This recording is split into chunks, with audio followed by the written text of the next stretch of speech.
아버지, 제정신이에요? 대체 이런 꼴로 찾아오면 어떡하냐고요. 진태야, 갈 데가 없어. 나 좀 도와줘. 뭘 도와줘요? 거지됐다고 온 동네 광고할 일 있어요? 아버지고 뭐고 당장 가라고요. 수천억 자산가에서 하루아침에 부도난 거지꼴이 되어 나타난 아버지. 하지만 장남의 입에선 차마 자식이라고는 믿기지 않는 비수가 쏟아져 나옵니다. 갈 데 없으면 찜질방이라도 가세요. 내 집 근처에서 서성이다 경비한테 끌려나가지 말고. 형 말이 맞아요. 망한 거지가 무슨 아버지야? 쪽팔리게 하지 말고 빨리 가세요. 아스팔트 바닥에 흩어진 5만 원권 지폐들과 함께 내팽개쳐진 아버지의 눈에는 피눈물이 흘렀습니다. 하지만 자식들은 꿈에도 몰랐습니다. 이 모든 처절한 상황이 그들의 추악한 본성을 드러내기 위한 회장님의 치밀한 설계였다는 사실을 말이죠. 문전박대당한 아버지가 마지막으로 찾아간 낡은 빌라. 그곳에서 막내 며느리가 건넨 낡은 보따리 하나에 이들의 운명을 송두리째 뒤바꿔 놓게 되는데요. 과연 그 보따리 속엔 무엇이 들어 있었기에 냉혈한 회장님이 그토록 오열했던 걸까요? 그 보따리가 품고 있던 눈물겨운 진실의 이야기가 시작됩니다.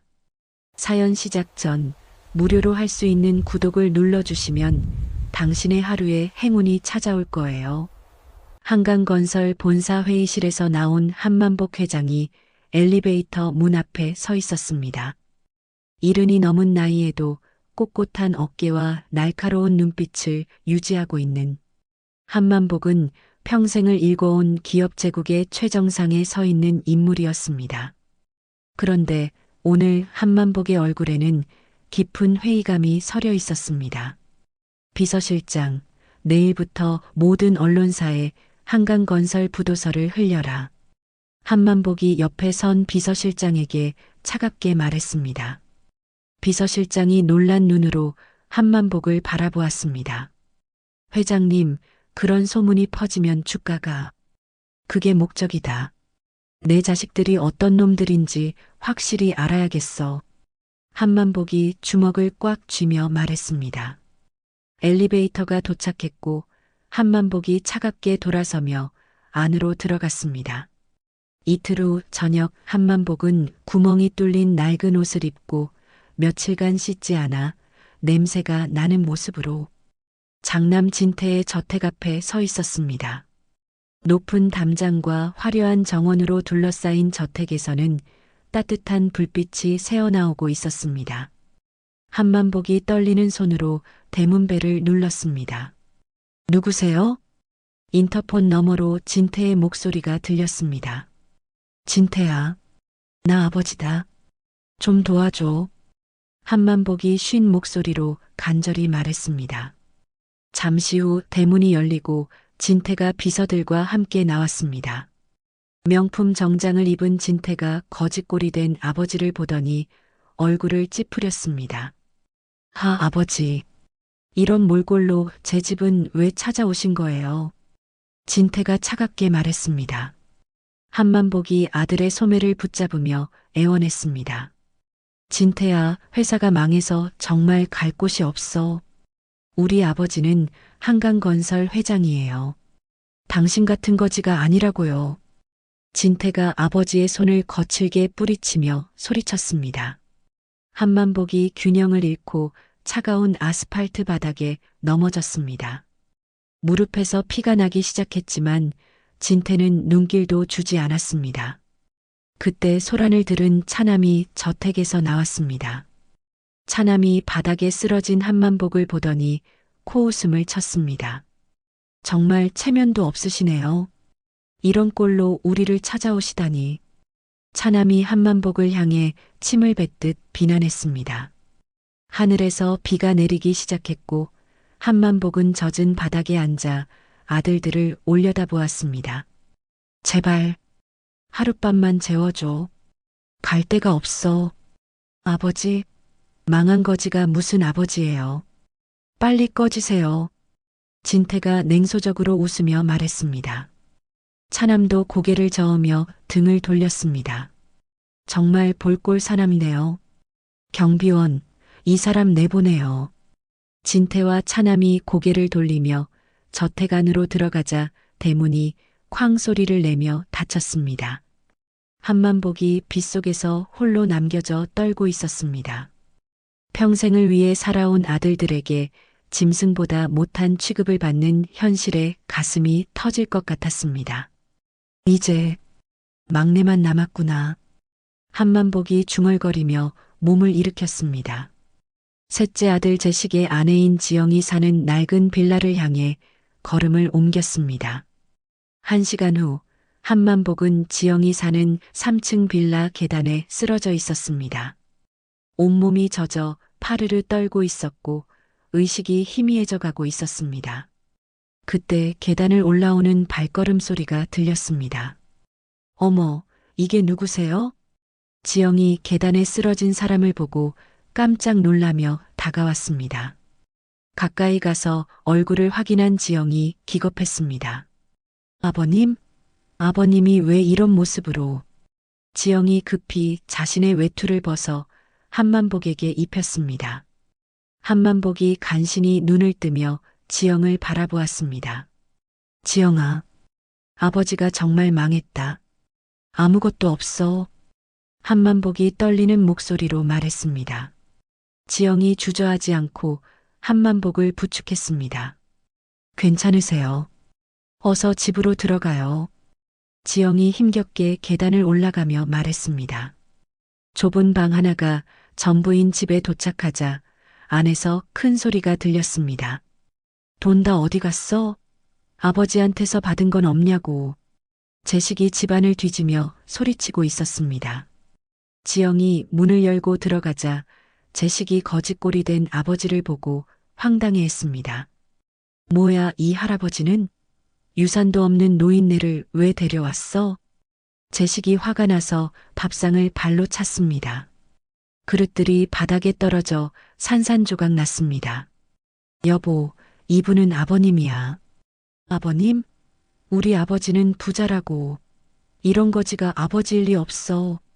제식이 지영의 어깨를 거칠게 잡고 흔들었습니다. 지영이 아무 말도 하지 않고 한만복을 안방으로 데려갔습니다. 한만복이 좁은 방에 누워 지영의 뒷모습을 바라보았습니다. 지영은 젖은 옷을 벗기고 마른 옷을 입혀주며 정성스럽게 몸을 닦아주었습니다. 제식이 계속 소리치며 욕설을 퍼붓고 있었지만 지영은 묵묵히 시아버지를 돌보고 있었습니다. 한만복의 눈에서 뜨거운 눈물이 흘러내렸습니다.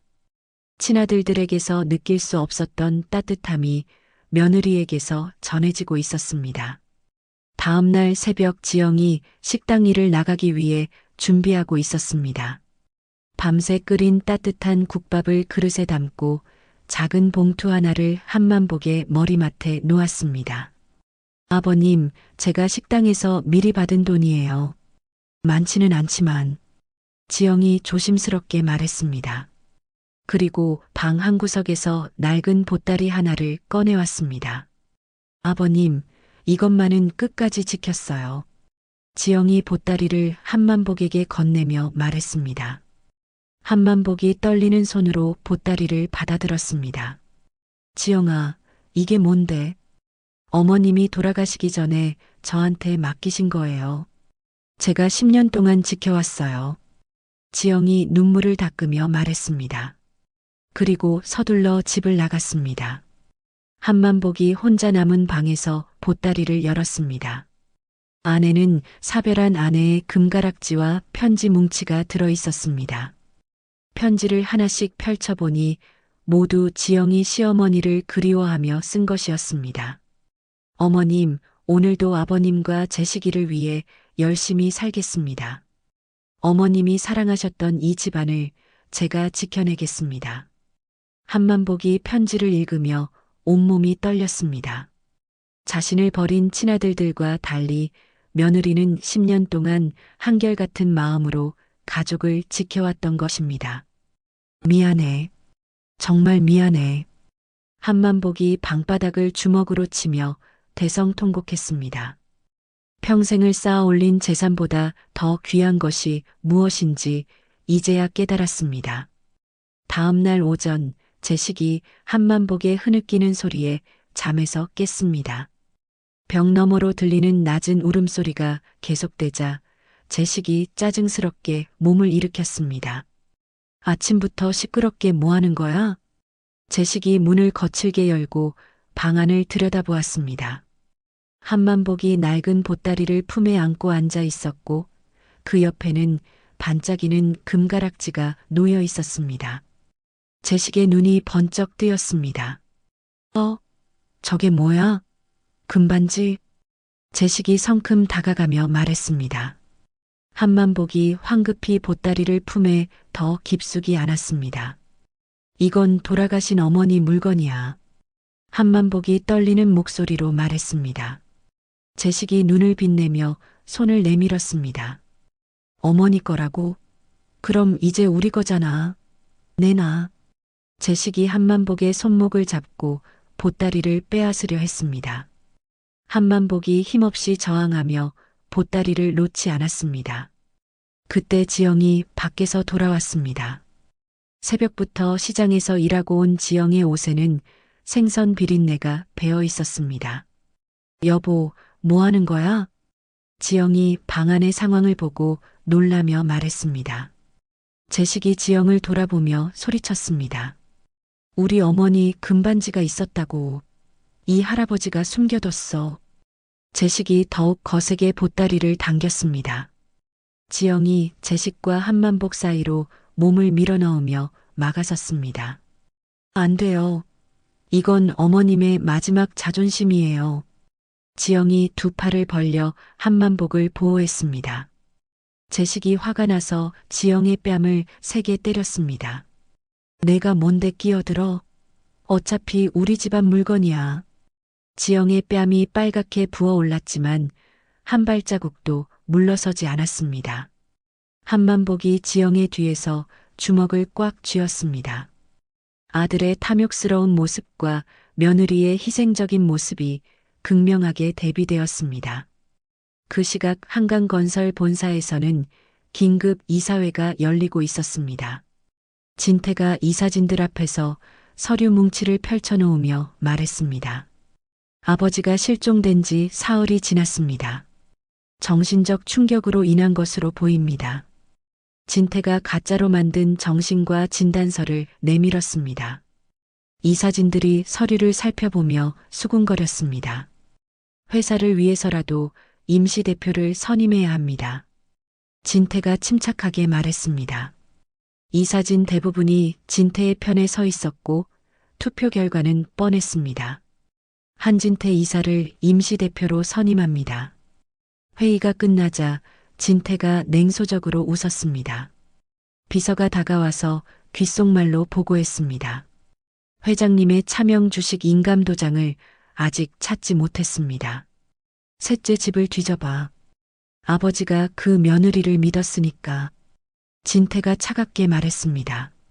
다음 날부터 지영의 집 주변에 수상한 남자들이 나타나기 시작했습니다.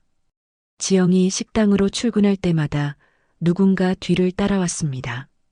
한만복이 창문 틈으로 밖을 내다보며 상황을 파악했습니다. 지영은 시아버지를 위해 더욱 열심히 일했습니다. 새벽 4시부터 시장에서 일하고 오후에는 다른 식당에서 설거지를 했습니다. 번 돈으로 한만복의 해진 신발을 새 것으로 사왔습니다. 아버님, 발이 편하시죠? 지영이 한만복의 발에 새 신발을 신겨주며 말했습니다. 한만복이 고개를 끄덕였지만 마음이 찢어질 것 같았습니다. 지영은 또한 몰래 약국에서 보약을 지어왔습니다. 제식 몰래 한만복에게 약을 챙겨드리며 정성을 다했습니다. 그런데 일주일 후 집문이 거칠게 열리더니 험상궂은 남자들이 들이닥쳤습니다. 제식이 그들을 뒤따라 들어오며 미안한 표정을 짓고 있었습니다. 형님들, 며칠만 더 기다려주세요. 돈 마련하고 있으니까.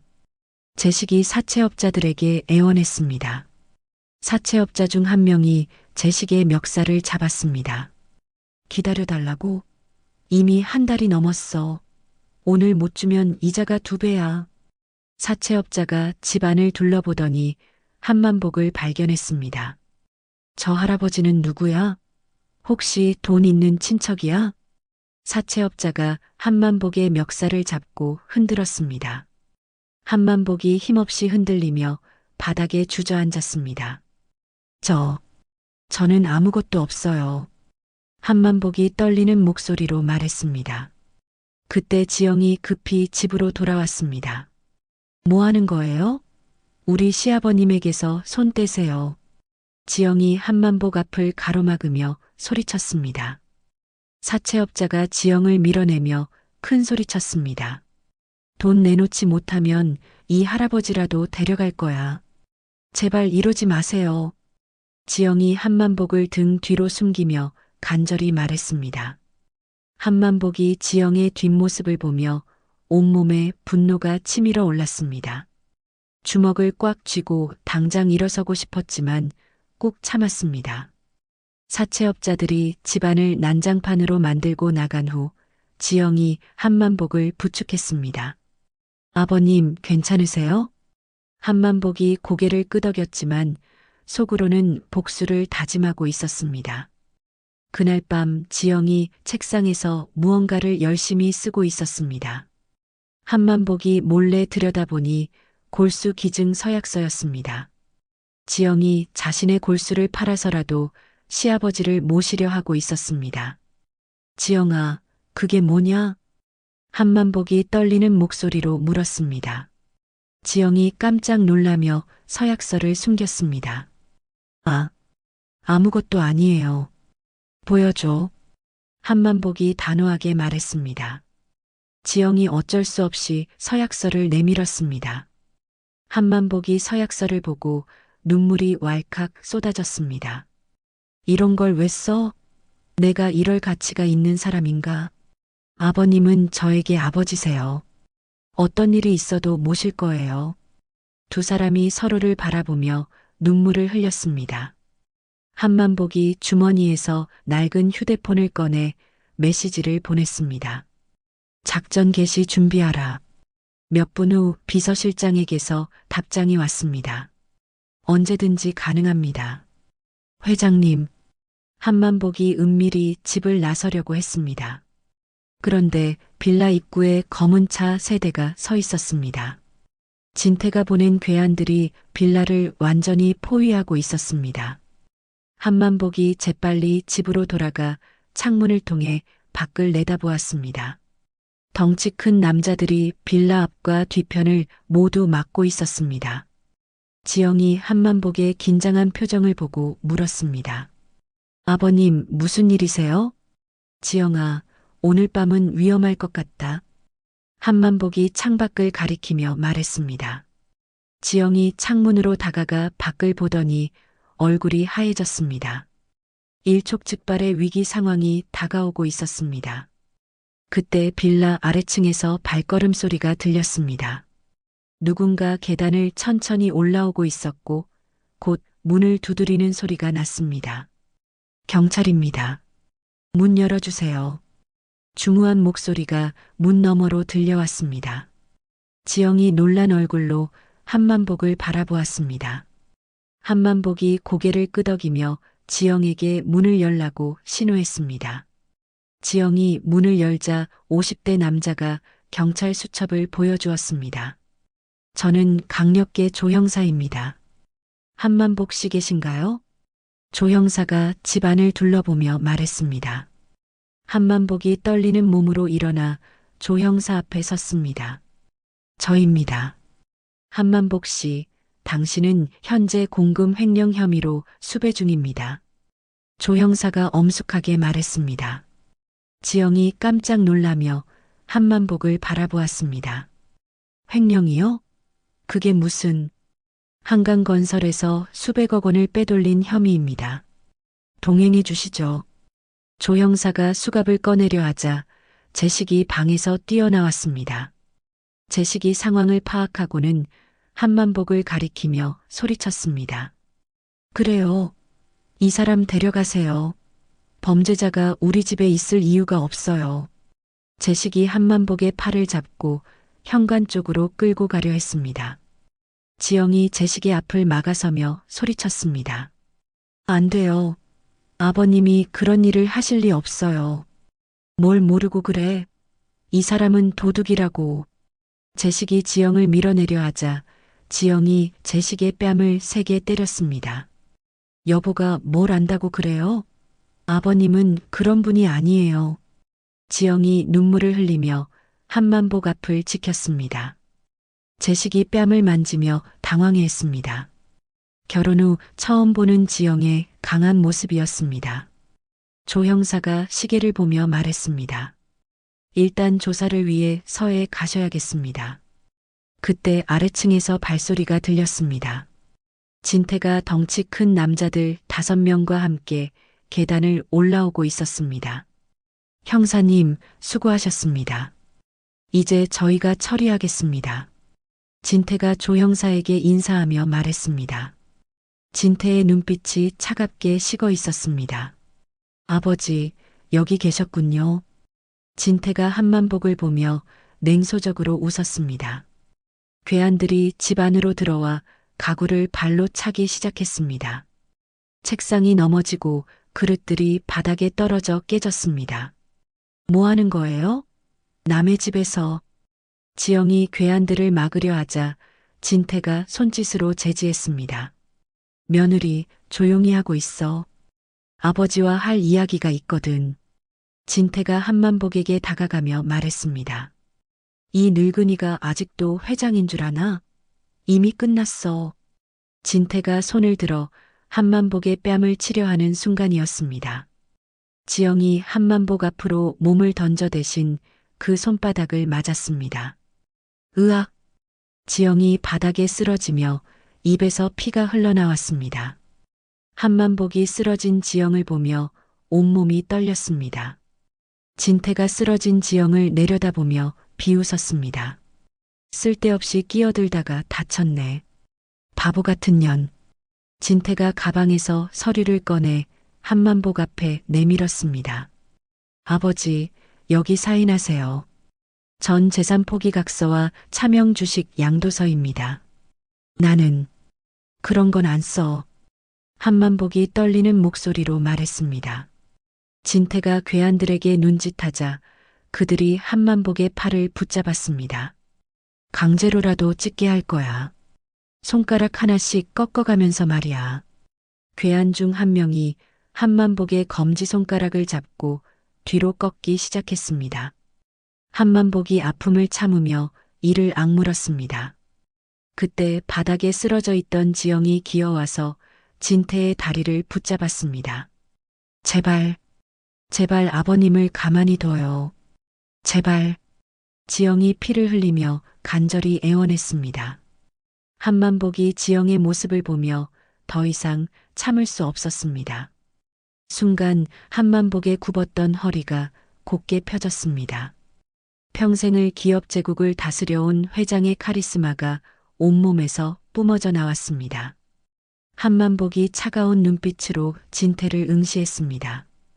방 안의 공기가 얼어붙듯 차가워졌습니다. 내 아들로 태어난 것이 내 생의 가장 큰 실수였다. 한만복이 낮고 무거운 목소리로 말했습니다. 괴한들이 갑작스럽게 변한 분위기에 주춤했습니다. 진태가 아버지의 변한 모습에 당황했습니다. 그때 창문과 현관문이 동시에 박살나며 무장한 경호팀들이 들이닥쳤습니다. 다 엎드려. 움직이지 마. 조 형사가 권총을 꺼내며 소리쳤습니다. 수십 명의 경호원들이 순식간에 괴한들을 제압했습니다. 진태가 황급히 가방에서 장부를 꺼내 창문 쪽으로 달려갔습니다. 이 장부만 있으면 아버지도 끝장이야. 진태가 창문으로 뛰어내리려 하자 아래에서 수십 개의 카메라 플래시가 터졌습니다. 빌라 주변에는 경찰차와 언론사 취재진들이 빼곡히 들어차 있었습니다. 한진태 씨, 아버지를 습격한 이유가 뭡니까? 기자들이 일제히 소리쳤습니다. 진태가 장부를 떨어뜨리며 절망적인 표정을 지었습니다. 한만복이 쓰러진 지영을 품에 안았습니다. 그때 비서실장이 눈물을 흘리며 달려와 무릎을 꿇었습니다. 회장님, 정말 죄송합니다. 한만복이 지영을 내려다보며 비서실장에게 명령했습니다. 이 아이부터 살려라. 그리고 저들은 하나도 남김없이 파멸시켜라. 한만복의 목소리에는 절대 권력자의 위엄이 담겨 있었습니다. 비서실장이 급히 응급차를 부르며 지영을 응급처치했습니다. 진태가 수갑을 찬 채로 한만복을 바라보았습니다. 이제야 자신이 얼마나 큰 실수를 했는지 깨달았지만 이미 늦었습니다. 조 형사가 한만복에게 다가가 깊게 고개를 숙였습니다. 회장님, 계획대로 진행됐습니다. 한만복이 고개를 끄덕이며 의식을 잃어가는 지영의 손을 꽉 잡았습니다. 진정한 회장의 모습으로 돌아온 한만복의 복수가 이제 시작되었습니다. 다음 날 오전 지영이 천천히 눈을 떴습니다. 눈부신 햇살이 큰 창문을 통해 들어오고 있었고 주변은 고급스러운 병실이었습니다. 하얀 침대 시트와 최신식 의료 장비들이 놓인 VIP 병동이었습니다. 지영이 고개를 돌리자 침대 옆 의자에 앉아 있는 남자가 보였습니다. 깔끔하게 차려입은 맞춤 수트를 입고 단정한 모습의 그 남자는 분명 시아버지였습니다. 하지만 며칠 전까지 거짓골이었던 모습과는 완전히 달랐습니다. 아버님? 지영이 혼란스러운 목소리로 말했습니다. 한만복이 지영의 목소리를 듣고 급히 일어나 침대로 다가왔습니다. 지영아, 깨어났구나. 정말 다행이야. 한만복이 안도하며 지영의 이마를 쓰다듬었습니다. 지영이 주변을 둘러보며 상황을 파악하려 애썼습니다. 여긴 어디예요? 아버님은 왜 이런 옷을? 지영이 말을 잇지 못하며 당황했습니다. 한만복이 지영의 거친 손을 조심스럽게 잡았습니다. 지영아, 이제 모든 걸 말해줄게. 나는 정말 한강건설 회장이야. 한만복이 진지하게 말했습니다. 지영이 눈을 크게 뜨며 한만복을 바라보았습니다. 회장님이세요? 그럼 그동안 모든 게 연극이었어. 내 자식들의 본성을 확인하기 위해서 말이야. 한만복이 지영의 손을 더욱 꽉 잡으며 말했습니다. 지영이 충격받은 표정으로 한만복을 바라보았습니다. 그럼 저를 속이신 거예요? 내 진심을 확인하려던 건 아니었어. 너만은 처음부터 믿었거든. 한만복이 진심 어린 목소리로 말했습니다. 지영아, 너를 내 법적 딸로 입적할 거야. 그리고 이 그룹의 정식 후계자로 세울 것이다. 지영이 믿을 수 없다는 표정으로 고개를 저었습니다. 그때 병실 문이 열리며 의사가 들어왔습니다. 30대 중반의 잘생긴 남자 의사가 차트를 들고 다가왔습니다. 회장님, 환자가 깨어났군요. 수술은 성공적이었습니다. 의사가 한만복에게 인사하며 말했습니다. 한만복이 의사를 보며 고마워했습니다. 태준아, 정말 고맙다. 내가 아니었으면. 태준이 고개를 숙이며 대답했습니다. 회장님이 저를 의사로 키워주신 은혜입니다. 당연한 일이죠. 지영이 의사를 보며 궁금해했습니다.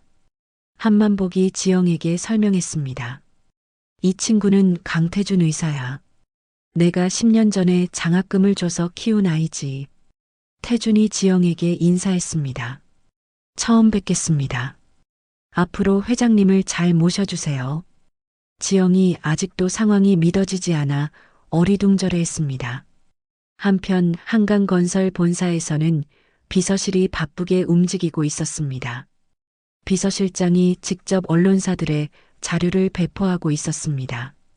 진태와 차남의 횡령 증거와 아버지 폭행 장면이 담긴 자료들이었습니다. 곧 모든 방송국과 신문사에서 특종 뉴스가 터져나왔습니다. 한강건설 장남 진태, 아버지 회장 폭행하며 재산 강탈 시도, 재벌 2세의 추악한 민낯, 거지로 변장한 아버지에게 폭력. 진태와 차남은 하루 만에 사회적으로 완전히 매장되었습니다. 병실에서 뉴스를 보던 지영이 한만복을 걱정스럽게 바라보았습니다. 아버님, 괜찮으세요? 이런 일이 터지면. 괜찮다. 이제 모든 게 정리될 거야. 한만복이 담담하게 대답했습니다. 그런데 지영이 갑자기 재식을 걱정하며 말했습니다. 아버님, 재식이는 어떻게 되나요? 설마 감옥에. 한만복이 지영의 순수함에 감동했습니다. 이런 상황에서도 남편을 걱정하는 지영의 마음이 고마웠습니다. 재식이는 괜찮아. 형들과는 다르니까. 한만복이 지영을 안심시켰습니다. 그날 저녁 한만복이 혼자 있을 때 보따리 속 편지들을 다시 꺼내 읽었습니다. 아내가 생전에 지영에게 부탁했던 말들이 편지에 적혀 있었습니다. 지영아, 우리 집안을 부탁한다. 너만이 이 가족을 지킬 수 있어. 한만복이 편지를 읽으며 눈물을 흘렸습니다. 돈과 권력만 추구했던 자신의 과거를 반성했습니다. 이제부터는 사람이 먼저다. 한만복이 혼자 다짐했습니다. 그 시각 진태는 마지막 비자금을 들고 인천공항으로 향하고 있었습니다. 하지만 공항에 도착하자마자 출입국 관리사무소 직원들이 기다리고 있었습니다. 한진태 씨, 출국 금지 명령이 내려졌습니다. 진태가 절망하며 주저앉았습니다. 한만복이 모든 경로를 미리 차단해 놓았던 것입니다. 다음 날 한만복이 병실에서 지영과 대화를 나누고 있었습니다. 지영아, 나는 그동안 돈이 가장 중요하다고 생각했어. 하지만 내가 보여준 진심이 얼마나 귀한 건지 이제야 알겠다. 지영이 고개를 저으며 말했습니다. 저는 그냥 당연한 일을 했을 뿐이에요. 아니야. 너 같은 사람이 이 그룹을 이끌어야 해. 공익재단을 만들 건데 내가 최고 책임자가 되어줘. 한만복이 진심으로 부탁했습니다. 한만복이 보따리에서 아내의 금가락지를 꺼냈습니다. 그리고 조심스럽게 지영의 손가락에 끼워 주었습니다. 이제 이 반지의 진짜 주인은 너야. 금가락지가 지영의 손가락에 끼워지는 순간 지영의 눈에서 눈물이 흘러내렸습니다. 한만복도 감격하여 지영의 손을 꽉 잡았습니다. 지영아, 이제부터 우리는 진짜 가족이다. 지영이 한만복의 말에 고개를 끄덕였습니다. 한만복이 창밖을 바라보며 다짐했습니다. 차가운 기업인의 모습은 이제 완전히 벗어던졌습니다. 오직 지영과 함께 정의로운 세상을 만들어가는 것이 그의 새로운 목표였습니다. 한 달 후 서울 시내 최고급 호텔 대연회장에서 한강건설 그룹 창립 기념 행사가 열렸습니다. 화려한 샹들리에가 빛나는 연회장에는 재계 인사들과 언론사 기자들이 가득 모여 있었습니다. 모든 사람들의 시선이 연회장 입구로 향했습니다. 한만복이 우아한 드레스를 입은 지영의 손을 잡고 천천히 입장했습니다. 지영의 얼굴에는 건강한 혈색이 돌아와 있었고 당당한 미소를 짓고 있었습니다. 플래시가 터지며 기자들이 일제히 셔터를 눌렀습니다. 한강건설 후계자로 지목된 며느리 지영 씨 등장. 회장의 진짜 딸이 된 며느리의 감동 스토리. 기자들이 웅성거리며 취재에 열을 올렸습니다. 한만복과 지영이 단상 앞 특별석에 자리를 잡자 행사가 시작되었습니다. 사회자가 마이크를 잡고 큰 목소리로 말했습니다. 한강건설 그룹 창립 50주년 기념 행사를 시작하겠습니다. 한만복 회장님 말씀 부탁드립니다. 한만복이 단상에 올라서자 연 회장이 조용해졌습니다. 한만복이 마이크를 잡고 관객들을 둘러보았습니다. 오늘 이 자리에는 특별한 의미가 있습니다. 한만복이 차분하게 말하기 시작했습니다. 비서가 낡은 보따리를 단상 위로 가져왔습니다. 이 보따리는 제가 가장 어려웠을 때 며느리 지영이가 건네준 것입니다.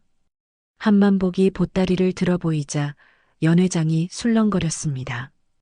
한만복이 보따리에서 금가락지를 꺼내 모든 사람들에게 보여주었습니다. 이 반지는 돌아가신 제 아내의 유품입니다. 지영이가 10년간 지켜온 것이죠. 연 회장의 모든 사람들이 숨을 죽이고 한만복의 말을 들었습니다. 이것이야말로 우리 가문의 진정한 자부심입니다. 돈이 아닌 진심 말입니다. 한만복의 말이 끝나자 대형 스크린이 켜졌습니다. 화면에는 지영이 거짓골에 한만복을 등에 업고 계단을 올라가는 모습이 나왔습니다. 사채업자들의 위협 속에서도 시아버지를 지키는 지영의 모습이 이어졌습니다. 연회장 곳곳에서 감탄의 소리가 터져나왔습니다. 몇몇 사람들의 눈에서 눈물이 흘러내렸습니다. 영상이 끝나자 연회장 전체가 우레와 같은 박수 소리로 가득 찼습니다. 모든 사람들이 일어나서 기립박수를 보내고 있었습니다. 지영이 자리에서 일어나 고개를 숙여 인사했습니다. 한만복이 다시 마이크를 잡았습니다. 오늘 이 자리에서 이지영을 제 공식 후계자로 선포합니다. 연 회장이 다시 한번 뜨거운 박수로 가득 찼습니다.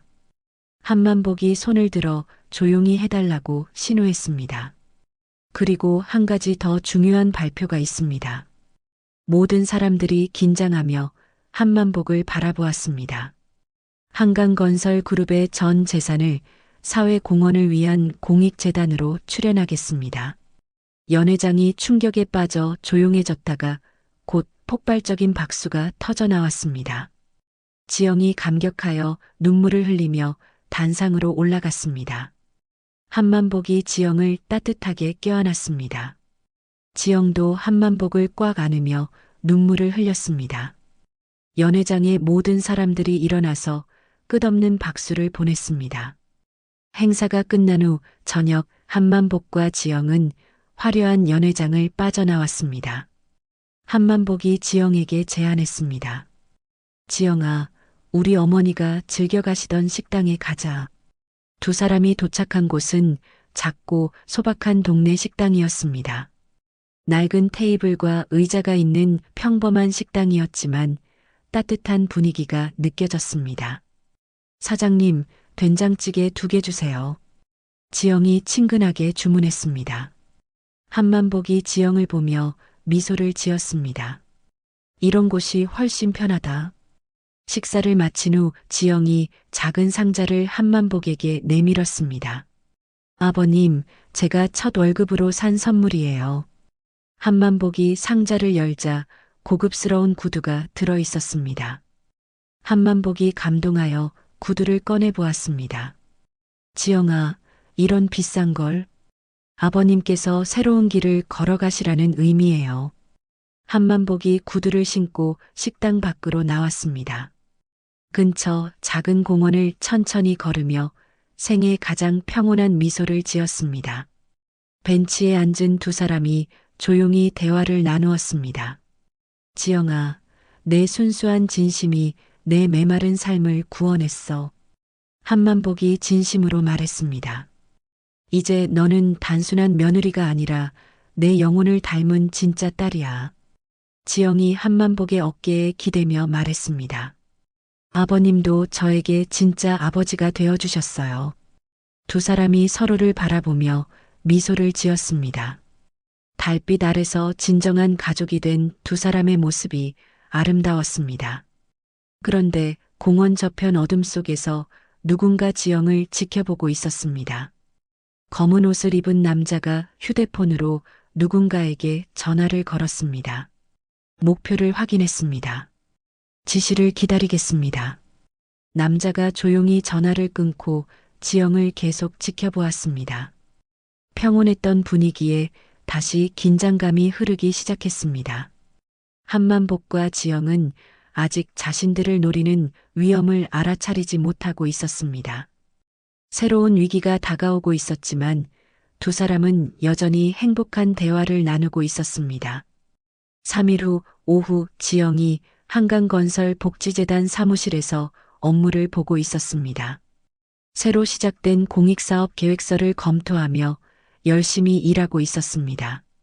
그때 사무실 문이 거칠게 열리며 복면을 쓴 남자들이 들이닥쳤습니다. 조용히 해. 소리 지르면 죽는다. 괴한 중 한 명이 지영의 입을 막으며 소리쳤습니다.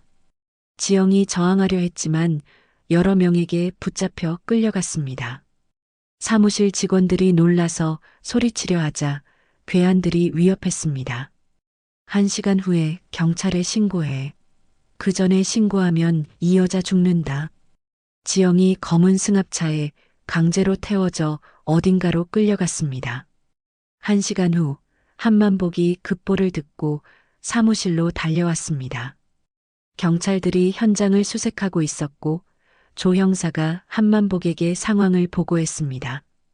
회장님, 범인들이 한강빌딩 옥상으로 지영 씨를 데리고 갔습니다.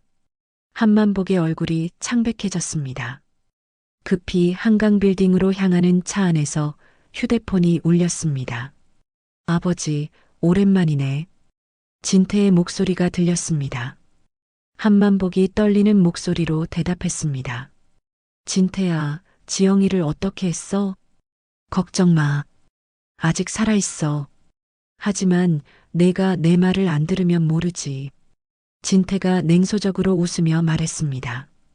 뭘 원하는 거냐? 간단해.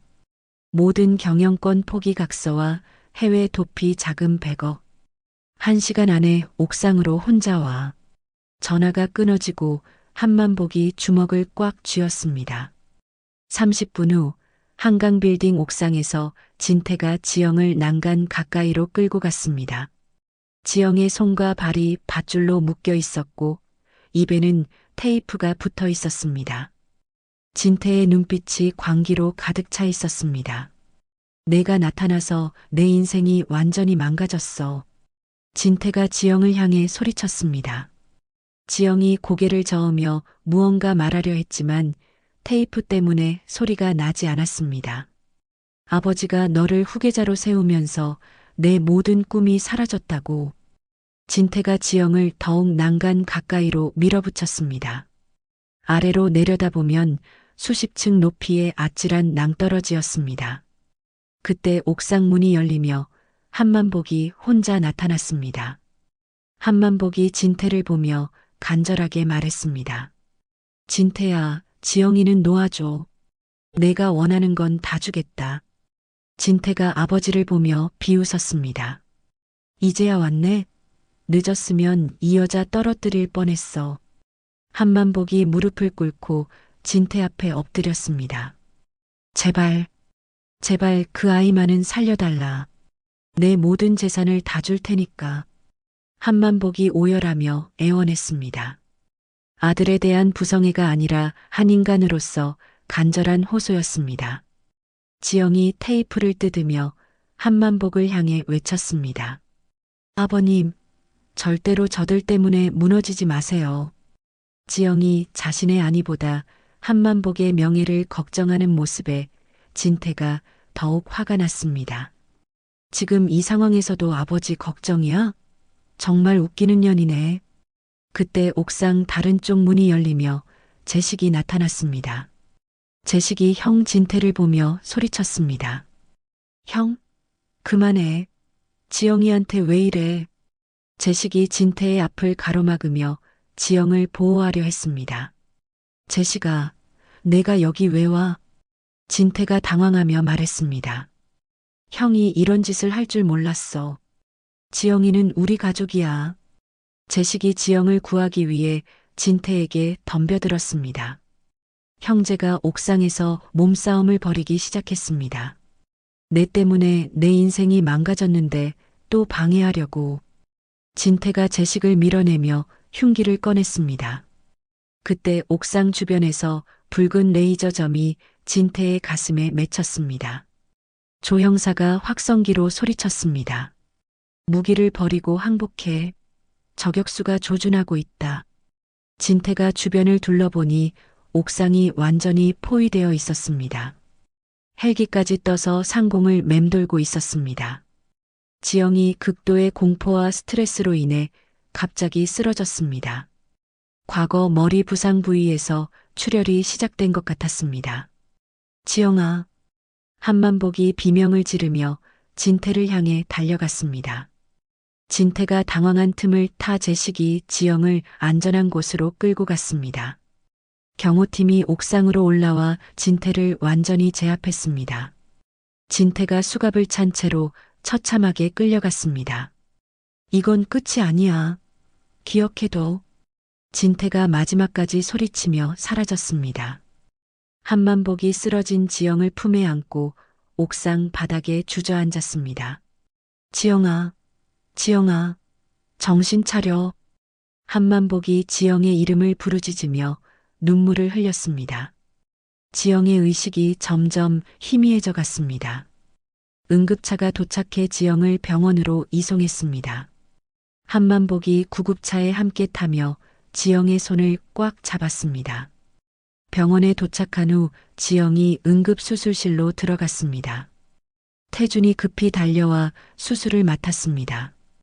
회장님, 뇌출혈이 심각합니다. 최선을 다하겠습니다. 태준이 수술실로 들어가고 한만복이 복도에서 기다렸습니다. 수술실 문 앞에서 한만복이 자책하며 중얼거렸습니다. 내 욕심 때문에 내가 지영이를 죽음으로 몰아넣었어. 몇 시간 후 수술실에서 기계음이 삐하고 길게 울렸습니다. 한만복이 절망하며 보따리에서 아내의 금가락지를 꺼냈습니다. 여보, 제발 지영이만은 살려줘. 제발. 한만복이 가락지를 쥐고 간절히 기도했습니다. 복도에는 절망적인 침묵만이 흐르고 있었습니다. 수술실 안에서 태준이 온 힘을 다해 심폐소생술을 시행하고 있었습니다. 간호사들이 긴장한 채로 태준의 지시에 따라 움직였습니다. 심전도 기계의 평평한 선이 계속되다가 갑자기 작은 파동이 나타났습니다. 심박동이 돌아오고 있습니다. 간호사가 외쳤습니다. 태준이 땀을 흘리며 계속해서 응급처치를 했습니다. 드디어 지영의 심장이 규칙적으로 뛰기 시작했습니다. 다행이다. 이제 안정됐어. 태준이 안도하며 마스크를 벗었습니다. 수술실 밖에서 사흘 밤낮을 지새운 한만복이 의자에서 잠들어 있었습니다. 태준이 나와서 한만복의 어깨를 흔들었습니다. 회장님, 수술이 성공했습니다. 한만복이 깜짝 놀라며 일어났습니다. 지영이가 어떻게 됐어? 이제 괜찮습니다. 곧 깨어날 거예요. 한만복이 태준의 손을 꽉 잡으며 고마워했습니다. 1시간 후 중환자실에서 지영이 천천히 눈을 떴습니다. 한만복이 지영의 침대 옆에서 그녀의 손을 잡고 있었습니다. 아버님, 지영이 약한 목소리로 말했습니다. 한만복의 눈에서 뜨거운 눈물이 흘러내렸습니다. 지영아, 정말 다행이야. 정말로. 한만복이 지영의 손을 두 손으로 감싸며 울었습니다. 지영이 한만복의 얼굴을 보며 미소를 지었습니다. 그 시각 법원에서는 진태의 선고가 내려지고 있었습니다. 판사가 엄숙하게 판결문을 읽었습니다. 피고인 한진태는 살인미수 및 납치, 폭행 등의 혐의로 무기징역에 처한다. 진태가 고개를 떨구며 절망했습니다. 그는 세상과 완전히 격리된 채로 평생을 감옥에서 보내게 되었습니다. 한편 제식은 지영을 구하려다 입은 상처 때문에 병원에 입원해 있었습니다. 제식이 병상에서 조 형사에게 말했습니다. 형사님, 저도 자수하겠습니다. 그동안 제가 저질러온 일들을 다 털어놓을게요. 제식이 진심으로 뉘우치는 모습이었습니다. 도박과 방탕했던 과거를 청산하고 새로운 삶을 시작하려 했습니다. 이틀 후 지영이 완전히 의식을 되찾았습니다. 한만복이 보따리에서 아내의 편지들을 꺼내 지영의 품에 안겨주었습니다. 지영아, 내가 우리 집안의 진정한 기적이야. 한만복이 감동하며 말했습니다. 지영이 편지들을 보며 눈물을 흘렸습니다. 그 무렵 언론에서는 지영의 이야기가 연일 보도되었습니다. 한만복의 정체와 지영의 헌신적인 삶이 알려지면서 많은 사람들이 감동했습니다. 진심경영의 새로운 모델, 한강건설의 기적, 며느리의 사랑이 만든 재벌가의 변화. 한강건설의 주가가 급등했고 기업 신뢰도가 크게 상승했습니다. 사람들이 한강건설을 새로운 시각으로 바라보기 시작했습니다. 한 달 후 한만복이 약속대로 전 재산을 출연하여 거대한 복지재단을 설립했습니다. 지영을 재단의 이사장으로 임명하는 기념식이 열렸습니다. 한사랑 복지재단 출범식을 시작하겠습니다. 사회자가 말하자 많은 사람들이 박수를 쳤습니다. 지영이 단상에 올라 소감을 말했습니다. 이 재단은 어려운 이웃들을 위해 최선을 다하겠습니다. 한편 감옥에 수감된 진태와 차남에게 매주 따뜻한 도시락이 배달되었습니다. 지영이 직접 준비해서 보내는 것이었습니다. 편지도 함께 들어 있었습니다. 형님들, 건강하게 지내세요. 언제든 돌아올 수 있도록 기다리겠습니다. 진태가 편지를 읽으며 눈물을 흘렸습니다. 자신이 그토록 멸시했던 며느리가 이런 사랑을 베푸는 것에 충격을 받았습니다. 내가 정말 잘못했구나. 진태가 차남과 함께 감방에서 참회의 눈물을 흘렸습니다. 어느 봄날 한만복이 아내의 묘소를 찾았습니다. 지영이 10년간 써온 편지들을 하나하나 아내에게 읽어주었습니다. 여보, 지영이가 이런 마음으로 우리 집안을 지켰어. 정말 고마운 아이야.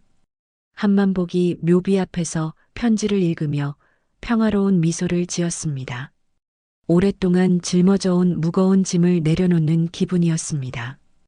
6개월 후 지영이 완전히 건강을 회복했습니다.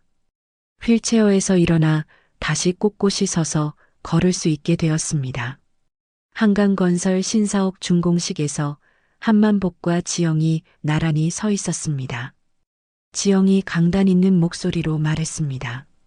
한강건설은 이제 사람을 먼저 생각하는 기업으로 거듭나겠습니다.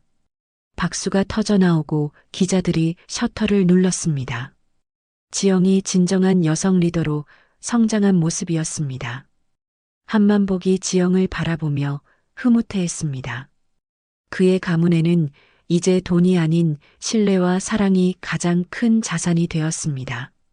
저녁 무렵 한만복과 지영이 회사 옥상 정원을 거닐었습니다. 석양이 아름답게 비치는 가운데 두 사람이 대화를 나누었습니다. 아버님, 정말 행복해요. 지영이 환하게 웃으며 말했습니다. 나도 그래. 이제야 진짜 가족이 뭔지 알겠어. 한만복이 지영의 어깨를 다정하게 두드렸습니다. 모든 고난이 지나가고 진정한 평화가 찾아온 순간이었습니다. 1년 후 봄날 서울 외곽의 한사랑 복지센터에서 한만복이 앞치마를 두르고 부엌에서 바쁘게 움직이고 있었습니다. 아이들을 위한 점심을 준비하는 평범한 할아버지의 모습이었습니다. 회장직을 완전히 내려놓은 한만복은 이제 제2의 인생을 살고 있었습니다. 할아버지, 오늘 뭐 해주실 거예요? 아이들이 부엌으로 몰려와 한만복을 둘러쌌습니다. 한만복이 환하게 웃으며 아이들의 머리를 쓰다듬었습니다. 오늘은 특별히 김치찌개를 끓여줄게. 와, 할아버지 김치찌개 최고예요. 아이들이 박수를 치며 기뻐했습니다. 한만복이 이보다 행복한 적이 없었다는 듯 미소를 지었습니다. 그때 지영이 센터 사무실에서 나와 부엌으로 왔습니다. 깔끔한 정장을 입고 당당한 모습의 지영은 이제 대한민국을 대표하는 사회사업가가 되었습니다. 아버님, 점심 준비 도와드릴게요. 지영이 한만복 옆에 서서 야채를 다듬기 시작했습니다. 두 사람이 나란히 서서 음식을 만드는 모습이 정겨웠습니다. 지영아, 너는 바쁜데 이런 일까지 할 필요 없어. 아니에요. 이런 시간이 저는 가장 소중해요. 지영이 진심으로 말했습니다. 한만복이 지영을 바라보며 흐뭇해했습니다. 센터 정원에서는 제식이 잔디를 깎고 있었습니다. 가석방되어 나온 제식은 이곳에서 굳은 일을 도우며 속죄하는 삶을 살고 있었습니다. 땀을 흘리며 성실하게 일하는 제식의 모습이 달라져 있었습니다. 한만복이 창문 너머로 제식을 보며 인자하게 미소 지었습니다. 아들이 진심으로 뉘우치고 새로운 삶을 살려는 모습이 고마웠습니다. 점심시간이 되자 한만복과 지영이 소박한 밥상을 마주했습니다. 김치찌개와 반찬 몇 가지가 전부였지만 따뜻한 분위기였습니다. 아버님, 맛있어요. 지영이 국물을 한 숟가락 떠서 마시며 말했습니다. 수천억 자산보다 이 한 그릇의 온기가 훨씬 소중하구나. 한만복이 감사하며 말했습니다. 두 사람이 서로를 바라보며 따뜻하게 미소 지었습니다. 주말 마을 축제가 열렸습니다. 한만복과 지영이 함께 무대에 올라 주민들 앞에서 이야기를 나누었습니다. 한만복이 그 유명한 낡은 보따리를 들고 나왔습니다. 이 보따리가 저희에게 가르쳐 준 것이 있습니다. 한만복이 보따리를 들어 보이며 말했습니다. 진정한 불안 곁에 있는 사람의 마음을 얻는 것입니다. 주민들이 깊이 공감하며 박수를 보냈습니다. 지영도 고개를 끄덕이며 한만복의 말에 동의했습니다. 며칠 후 한강건설 본사 역사관에서 특별 전시가 열렸습니다. 가장 높은 곳에 그 낡은 보따리가 전시되어 있었습니다. 전 직원들이 그 앞에서 묵념하며 그 정신을 기렸습니다. 이것이 우리 회사의 진정한 가치입니다. 지영이 직원들에게 설명하며 말했습니다. 모든 직원들이 진심으로 고개를 끄덕였습니다. 그날 저녁 지영이 집에서 보따리를 정리하다가 안쪽 비밀 주머니를 발견했습니다. 그 안에 한만복이 몰래 넣어둔 작은 쪽지가 있었습니다. 나의 진정한 후계자는 내 핏줄이 아닌 나의 영혼을 구원한 너다. 지영이 쪽지를 읽고 눈물이 흘러내렸습니다. 한만복의 진심이 고스란히 담긴 메시지였습니다. 다음 날 저녁 한만복과 지영이 한강변을 천천히 걸었습니다. 노을이 아름답게 강물에 비치고 있었습니다. 아버님, 어머님께서도 하늘에서 기뻐하고 계실 것 같아요. 지영이 하늘을 올려다보며 말했습니다.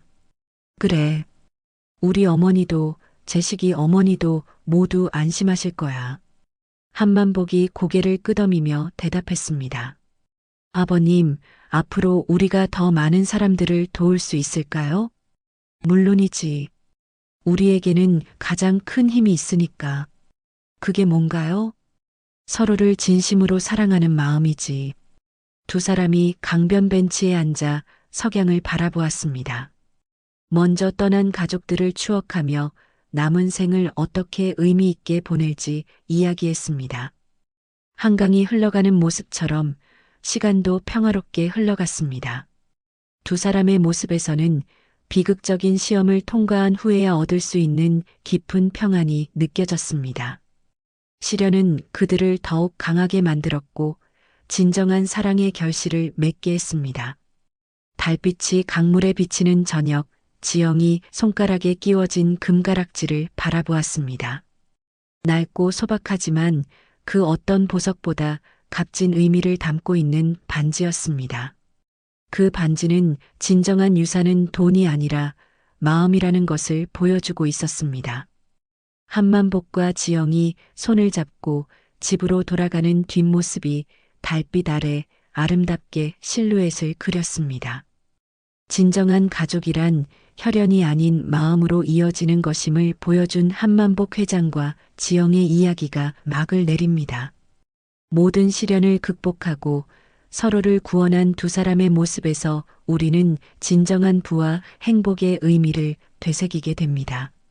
어떤 어려움 속에서도 포기하지 않는 사랑과 용서의 힘이 기적을 만들어낸다는 것을 보여준 감동적인 이야기였습니다. 이야기를 끝까지 들어주신 분들 진심으로 감사드리고 잘 들었다고 댓글 하나만 남겨주세요. 진심을 담아 응원하겠습니다. 감사합니다.